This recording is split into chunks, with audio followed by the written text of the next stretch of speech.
Good morning, guys. This is Jonathan tutorials.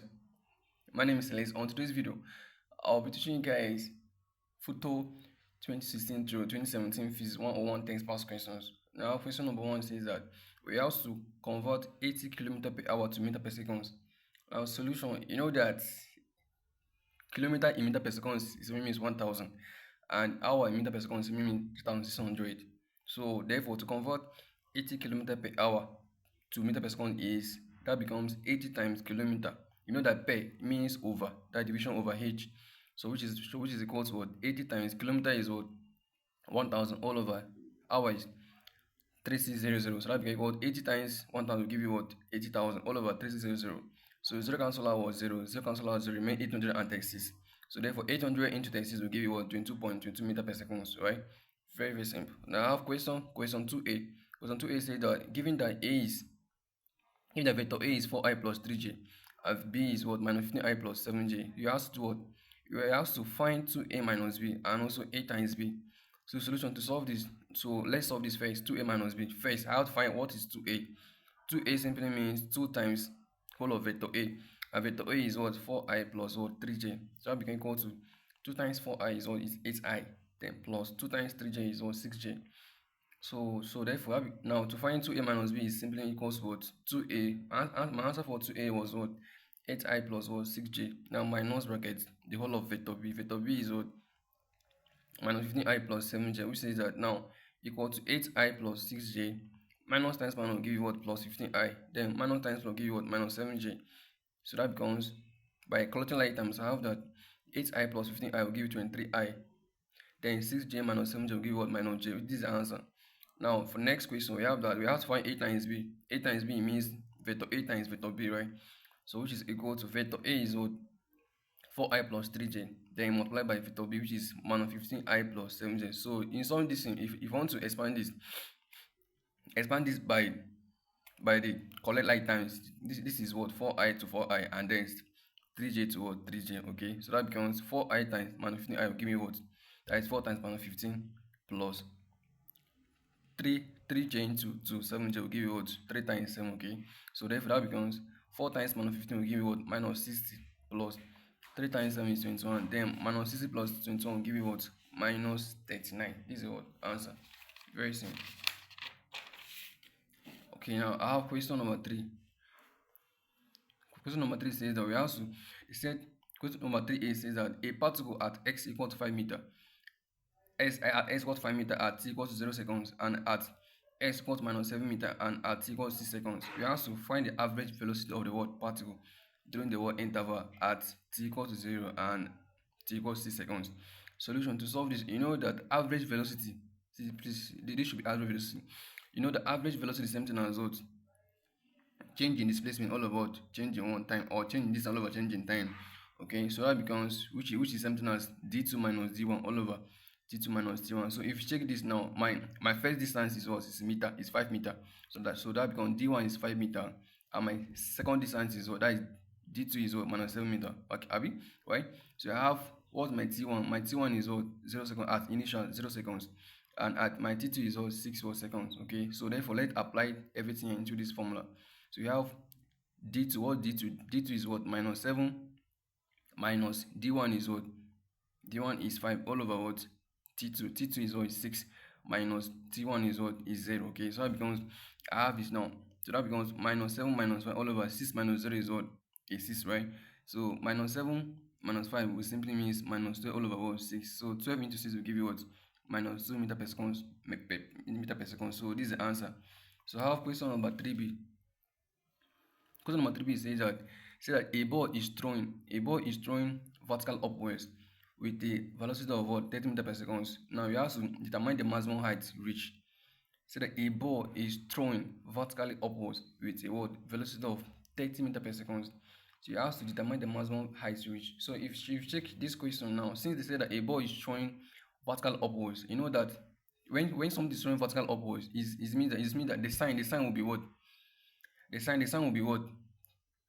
Negative. You understand? Okay, when something is throwing vertical upward, it means that the sign is negative.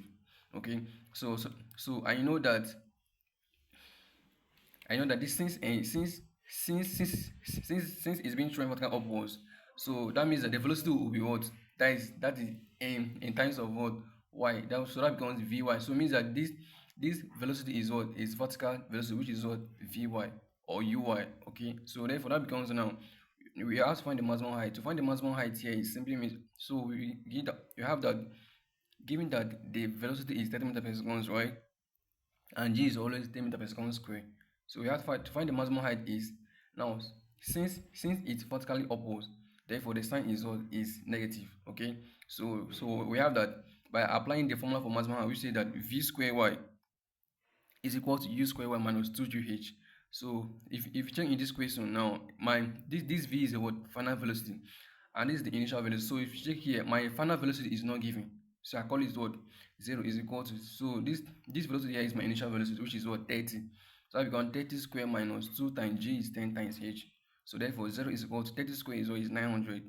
So 2 times 10 times will give you minus 20h. So by collecting like numbers, I have that 20h is equal to what? 900. Okay, so therefore h is equal to 900 divided by 20 will give you what? 45 meters.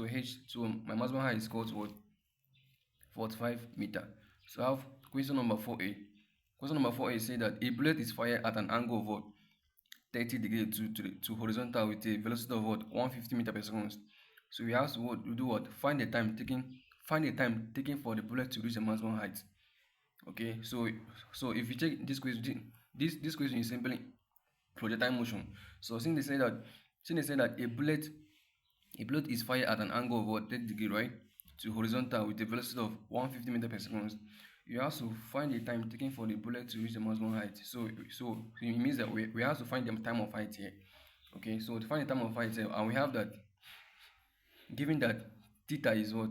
That is angle is 30 degree, and my velocity is what?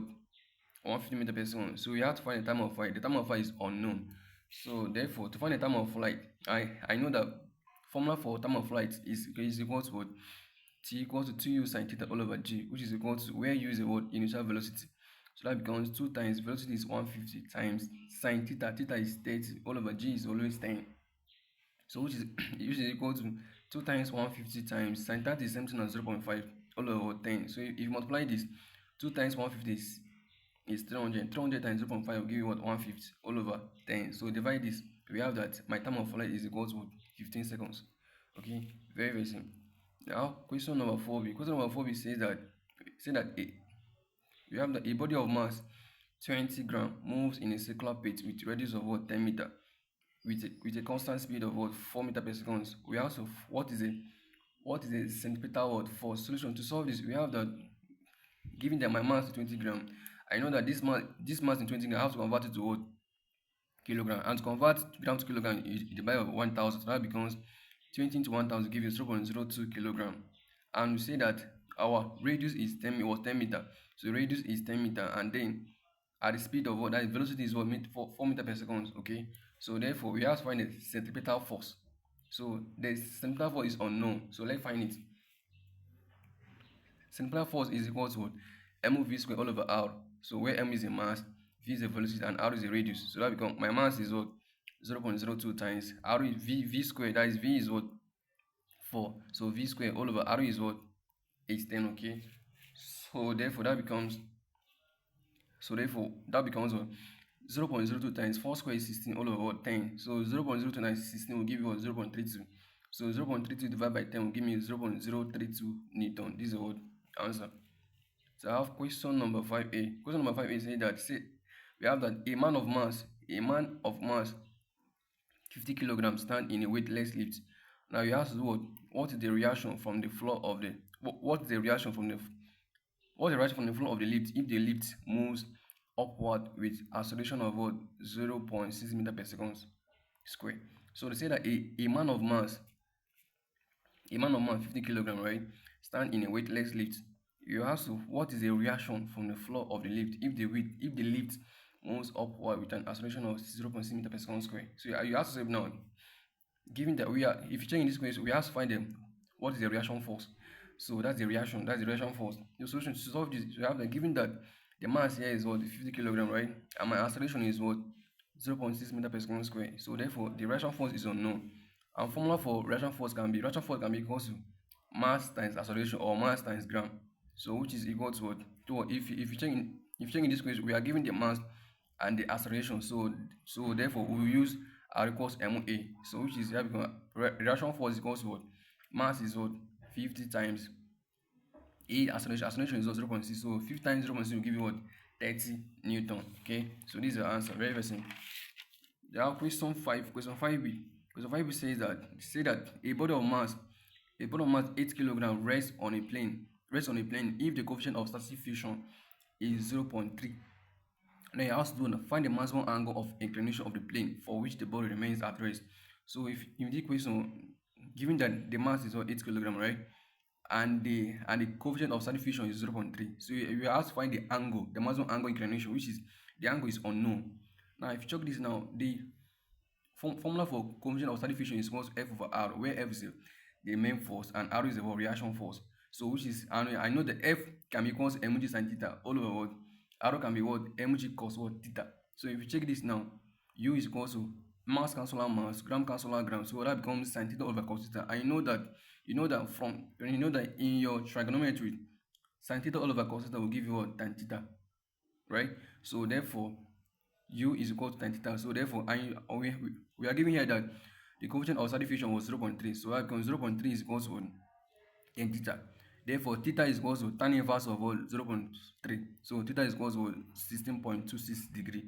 Very, very simple. Please, if you find this video interesting and helpful, please don't forget to like, subscribe, comment, and share. Thank you.